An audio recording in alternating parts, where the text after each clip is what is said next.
जी हाँ, सेटिंग देखकर आप समझ तो गए होंगे कि आज कुछ खास है। कुछ खास नहीं, बहुत खास है। बहुत खास इसलिए क्योंकि आज हम उस शख्स से बात करेंगे जो ज्यादा बात नहीं करते हैं। आज उनसे उनके दिल की बात जानने की कोशिश करेंगे। स्वागत करेंगे आमिर खान का। Thank you. बहुत दिनों के बाद आप भी बोल रहे हैं। जी जी, मेरे ख्याल से कई साल हो गए जो आपने किसी कोई इस तरह का इंटरव्यू शायद 5-6 साल हो गए हैं, शायद मैंने दिया नहीं। इस तरह का इंटरव्यू हम ये उम्मीद कर रहे हैं कि आगे इतिहास में कभी होगा भी नहीं। जब आप 47 के हुए थे तो एक फिल्म आई थी तलाश। हाँ, और उसकी टैगलाइन थी the answer lies with in. बिल्कुल सही कहा आपने। तो अब 57 में क्या आंसर लाइज विद इन? मुझे लगता है कि हम सबकी जिंदगी में एक जर्नी होती है, हम सबकी जर्नी होती है। और ये आपने 10 साल की बात की है, तो आज मैं हूं, जो मेरी सोच है, जो मेरे विचार हैं, 10 साल पहले वो उसमें काफी बदलाव आया है। लेकिन मेरे विचारों में तब्दीली जरूर आई है, मेरे थॉट्स में तब्दीली जरूर आई है। जिन चीजों को मैं ज्यादा अहमियत देता हूं अब, उसमें तब्दीली जरूर आई, उसमें चेंज आया। एक्चुअली एक तरह से ये कोविड के दौरान जब हम घर पे बैठे थे, काम बंद था, और वो बहुत ही एक मुश्किल दौर था हम सब के लिए। उस वक्त एक्चुअली मुझे एक चीज रियलाइज हुई, जो शायद हम सबको रियलाइज हुई थी, कि लाइफ जो है वो कितनी फ्रेजाइल है। जिंदगी जो है वो एक बूंद की तरह है, पानी की बूंद की तरह, इतनी फ्रेजाइल है वो। और आपको पता नहीं कि आप कब, आपके जो नजदीक के लोग हैं या आप खुद, ये एक चीज है जो हमको नहीं पता कि हमारे पास कितना वक्त है। एक पल में बदल सकती है आपकी जिंदगी। आपको कोविड हुआ था? मुझे कोविड हुआ था फर्स्ट राउंड में, लेकिन इतना सीवियर मुझे नहीं हुआ, क्योंकि मुझे डर, मेरा दुनिया में मेरा सबसे बड़ा डर यही है कि मैं किसी ऐसे इंसान को ना खो दूं जो मेरे नजदीक हो। वो मेरा सबसे बड़ा डर है, जिंदगी भर वो मेरा सबसे बड़ा डर रहा है। तो कोविड के वक्त मैं उस डर को लेके जी रहा था। मेरे परिवार के लोग, मेरे अजीज, मेरे जो दोस्त हैं, तो उससे मेरी थिंकिंग एक्चुअली शुरू हुई किशोर जी। और मुझे लगा कि शायद मैंने अपनी जिंदगी, जो 57 का मैं हूं, 56 का था मैं जब ये सोच रहा था, तो मुझे लगा कि ये 56 इयर्स जो है मैंने शायद एक चीज बहुत बड़ी खोई है इसमें। बहुत बड़ी एक चीज खोई है इसमें। क्या इसी वजह से आपने पिछले अपने बर्थडे पे सोशल मीडिया छोड़ दिया? नहीं, इसलिए नहीं। एक्चुअली जब मुझे बहुत सारी चीजें एक साथ एहसास हो रही थी और मुझे लगा कि ये ऑडियंस है, इनके लिए नहीं, असली परिवार तो ये सोशल मीडिया परिवार नहीं। ऐसी बात नहीं। ऐसी बात नहीं। मेरी ऑडियंस, आप देखिए, 30 साल से तो मैं अपने ऑडियंस के साथ ही हूं, तो वो भी मेरा एक परिवार का हिस्सा ही है। आप बिल्कुल सही कह रहे हैं। लेकिन मुझे एक तो लगा कि मैं एक्चुअली सोशल मीडिया टाइप का इंसान नहीं हूं। आपको शायद पता नहीं है कि मैं सोशल मीडिया पे शुरुआत मेरी कैसे हुई। मैं अमित जी के साथ डिनर कर रहा था, हम लोग शायद लंदन में थे या शिकागो में थे। अमिताभ बच्चन। हाँ, अमिताभ बच्चन। तो अमित जी ने, वो ट्विटर पे आए थे नए नए, और ये बहुत सालों की बात कर रहा हूं मैं, काफी वक्त हो गया इसको। तो उन्होंने कहा कि भाई तुम ट्विटर पे नहीं हो? तो मैंने कहा नहीं, मैं नहीं हूं ट्विटर पे। तो उन्होंने फौरन डिनर से ट्वीट किया कि भाई मैं आमिर के साथ डिनर कर रहा हूं और वो कह रहा है कि वो ट्विटर पे नहीं है। तो सब लोगों ने उनको जवाब दिया कि भाई उनको बताइए कि वो ट्विटर पे आए। तो बच्चन साहब ने मुझे कहा कि भाई सब रिक्वेस्ट आ रही है, आप भी ट्विटर पे आइए। अब मैं बच्चन साहब को कभी लाइफ में ना नहीं बोल सकता हूं। तो मैंने कहा सर मैं फौरन ट्विटर पे आता हूं।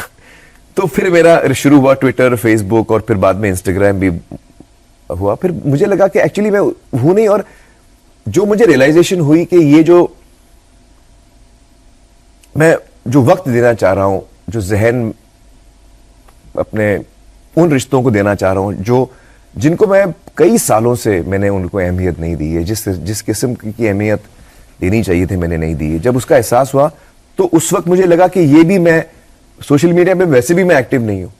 अगर मैं हट जाऊंगा तो मुझे थोड़ा और वक्त मिलेगा अपने ट्रोल होने से नहीं डरते आप? नहीं, ट्रोल अब वो तो पार्ट ऑफ लाइफ है उसको। मतलब ये तो नहीं कि भाई ट्रोल हो रहे थे इसलिए सोशल मीडिया, मीडिया? वो तो अभी होता हूं। उसमें कोई चेंज नहीं है। आई एम श्योर, मतलब मैं देखता नहीं हूं, लेकिन आई एम श्योर मैं अभी ट्रोल होता हूं। कभी कभी लोग ऐसी बातें बोलते हैं जिसका बहुत दुख होता है सुन के, लेकिन अब क्या करें। वो बातें आपके परिवार तक जाती होंगी?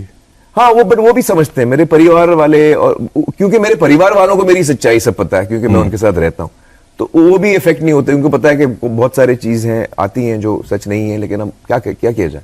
ये सवाल चल रहा है साहब, ये सोशल मीडिया पे तो है नहीं, लेकिन ये फिल्म अपनी बार बार डिले करते रहते हैं। और हाँ, एक्चुअली किशोर जी आप हंसेंगे, ये फिल्म एक्चुअली 14 साल से डिले हो रही है। लाल सिंह चड्ढा। हाँ, 4 साल से नहीं हो रही है। 4 साल से तो अभी हो रही है जब से हमने शूटिंग शुरू की, और कोविड की वजह से हम अटक गए थे, हमको रुकना पड़ा, जैसे सब और लोगों को रुकना पड़ा। लेकिन एक्चुअली ये फिल्म की शुरुआत मैं इसको 14 साल से पीछे पड़ा हूं। और जब फर्स्ट टाइम ये इसका अडेप्टेशन अतुल कुलकर्णी ने मुझे सुनाया, और मतलब जब हमने ये इस जर्नी की शुरुआत हुई, वो उसको 14 साल हो गए, बल्कि जुलाई में 14 साल पूरे होंगे। अगस्त में 11 अगस्त को हमारी फिल्म रिलीज हो रही है। बनवास जो है हमारा 14 साल का, वो जुलाई में 11 को हो रही है। जुलाई में हमारा बनवास खत्म होगा, और 14 साल पूरा करने के बाद अगले महीने अगस्त 11 को हम अब आएंगे। क्योंकि कोविड आ गया था तो हमारा काम बहुत डिस्टर्ब हो रहा था। अगर कोई ऐसे कोई एक्ट ऑफ गॉड नहीं आ जाए कि फौरन अभी दोबारा कोविड का कोई अटैक आ गया, खुदा ना खास्ता, या भगवान ना करे ऐसा हो, तो अगर ऐसा कुछ ना हो तो हम 11 अगस्त तक आ सकते हैं। अब हम ठीक ठाक, मतलब जो अब हमारे पास जो आजकल जो ट्रोल किया जा रहा है ना, वो इस पे कि वो साहब केजीएफ थी, उसकी वजह से डर गए। अरे केजीएफ चीज ही है डरने की भाई, इसमें मुझे कोई डाउट नहीं है। केजीएफ बहुत अवेटेड फिल्म है, उसका पार्ट 1 लोगों को बहुत पसंद आया है। और अगर कोई दूसरी फिल्म केजीएफ के साथ आ रही है और अगर नहीं डर रही है तो पता नहीं क्या सोच रहे हैं वो। पर उसकी वजह से आप शिफ्ट नहीं हुए? नहीं, उस वजह से हमने शिफ्ट नहीं, उसके एक्चुअली मैंने रीच आउट किया उनको, क्योंकि मुझे भी बुरा लग रहा था कि एक फिल्म है, उन्होंने उनकी मेहनत से बनाई है, और ऑडियंस भी उस फिल्म को देखने के लिए उत्सुक हो रही है, और मैं उसी डेट पे आ रहा हूं। मुझे अच्छा नहीं लग रहा था, लेकिन मैं क्या करता। तो मैंने उनसे पहले बात की, मैंने कहा कि भाई मुझे डेट नहीं मिल रही है, तो मैं आ सकता हूं आपकी डेट पे? तो उन्होंने कहा, क्योंकि अलग किस्म की फिल्म है, लाल सिंह चड्ढा जो है वो बहुत ही फैमिली फिल्म है, और KGF is an action film, you know, तो अलग जॉनर की फिल्में हैं। एक्चुअली 11 अगस्त को भी मैंने रिक्वेस्ट की है भूषण जी से, और उनके डायरेक्टर से मैंने रिक्वेस्ट की कि भाई मुझे और कोई डेट नहीं मिल रही है, मैं अब 14 अप्रैल नहीं आ पाऊंगा, काम कंप्लीट नहीं होगा, तो क्या मैं 11 अगस्त को आ सकता हूं? तो they were kind enough to give me the day. उनको भी थोड़ा वक्त लग रहा था, तो 2 फिल्में आ रही थी, रक्षाबंधन और भूषण जी की फिल्म। तो ये फिल्में आपकी एक तो इतने समय बाद आती हैं, हाँ, और मतलब डिमांड इतनी है, सप्लाई इतनी कम है, और इंटरव्यूज भी आपके इतने समय बाद आते हैं। इसका जवाब शायद आपको ऑलरेडी पता है। क्या है, मैं अब लोगों को बताता हूं कि किशोर जी और हमारी दोस्ती काफी सालों से है। हम लोग ने असर प्रोग्राम साथ में किया था, और पिछले कई सालों से किशोर जी मुझे रिक्वेस्ट कर रहे हैं कोई इवेंट के लिए आने के लिए, आपके चैनल के लिए, और मैं इत्तेफाक से कुछ ना कुछ हो रहा है जो मैं नहीं आ पा रहा हूं। अगले में तो आ रहे हैं आप। मैं जरूर आऊंगा। 3-4 दफा मैं आपको ना बोल चुका हूं, तो जब आपका ये रिक्वेस्ट आया तो मैंने कहा अब सिर्फ सिंपल इंटरव्यू में कैसे ना बोलूं। तो आप मतलब सिंपल मान रहे हैं इस इंटरव्यू को? हाँ, तो थोड़ा टफ किया जाए ऐसे। करिए, टफ करिए। नहीं, ये जो फिल्मों में आपका कैरेक्टर के लिए आप ट्रांसफॉर्मेशन करते हैं, हाँ, हाँ, फिजिकल ट्रांसफॉर्मेशन होता है, कैरेक्टर के लिए होता है, वो आपको क्या पर्सनली इफेक्ट करता है? ये एक्चुअली ये सवाल आपने जो पूछा, मैं इसके साथ में मुझे इसका जवाब नहीं पता, क्योंकि जब मैं लॉजिकली सोचता हूं तो मुझे लगता है कि नहीं, इसका असर नहीं होना चाहिए। मैं वो कैरेक्टर थोड़ी बन जाता हूं, मैं तो आमिर ही हूं, और मैं वो किरदार, क्योंकि बाकी लोग एक्टिंग करते हैं, लेकिन आप तो अपना पूरा शरीर ही बदल देते हैं। हाँ, लेकिन क्या मुझे ओवर टाइम मुझे 2-3 चीजें रियलाइज हुई जो मुझे बहुत ऑड लगी। जैसे मुझे याद है, मैं गजनी कर रहा था, और गजनी के वक्त मैंने वो लुक थी, मेरी बाल छोटे थे, और उससे पहले तक जहां पर भी मैं जाऊं पब्लिकली, लोग मेरी तरफ आते हैं, और मेरा नेचर और पर्सनालिटी भी ऐसा है कि मैं स्माइल करता हूं लोगों को, मैं कनेक्ट करता हूं। तो आमतौर पे जहां पे भी मैं जाता था, मुझे एनर्जी मेरी तरफ आते हुए फील होती थी, लोग मेरी तरफ बढ़ते थे। गजनी के दौरान जब भी मैं कहीं पे भी चलता था, लोग मुझसे दूर हटते थे। मैं था वही इंसान, मैं उतना ही स्माइल कर रहा हूं, मुझ में कोई चेंज नहीं आया, लेकिन कुछ एनर्जी थी मेरे में जो मुझे खुद नहीं पता क्या थी। क्योंकि उस पूरे दौरान में मैंने अपने टीम को भी बोला कि यार मेरे से सब भागते हैं यार, उनको डर लगता है मुझसे, पता नहीं क्यों। सिर्फ हेयर कट की वजह से नहीं हो सकता वो। तो मैं कुछ एनर्जी आ रही जिससे उनको लग रहा है कि ये आदमी हमको मार तो नहीं देगा, मतलब पता नहीं, उनको कुछ फील हो रहा है, तो कुछ तो हो, I don't know what it is. इसलिए मैंने ये सवाल पूछा। हाँ, अभी लाल सिंह चड्ढा जो है वो बहुत इनोसेंट कैरेक्टर है, बहुत ज्यादा इनोसेंट कैरेक्टर, और इमोशनल, बहुत इमोशनल कैरेक्टर है, और उसी दौर में मैं आपको देख रहा हूं, और उसी दौर में मैं इस तरह इफेक्ट भी हो रहा हूं। तो मैं सोच रहा हूं कि ये क्या हो रहा है, इसलिए मैं बोल रहा हूं कि शायद होता होगा, मुझे नहीं पता। चलिए तो थोड़ा सा माहौल बदलते हैं हाँ। ताकि स्टैंडर्ड वाले कुछ सवाल जवाब हो जाए, कुछ रैपिड फायर वाले। हाँ। चलिए क्वेश्चन नंबर 1, आप इस वक्त क्या पढ़ रहे हैं? इस वक्त तो मैं, क्योंकि आजकल मैं कई महीनों से मैं आजाद, रात को हम लोग साथ में किताब पढ़ते हैं, ही लाइक्स, मैं पढ़ता हूं उनके लिए।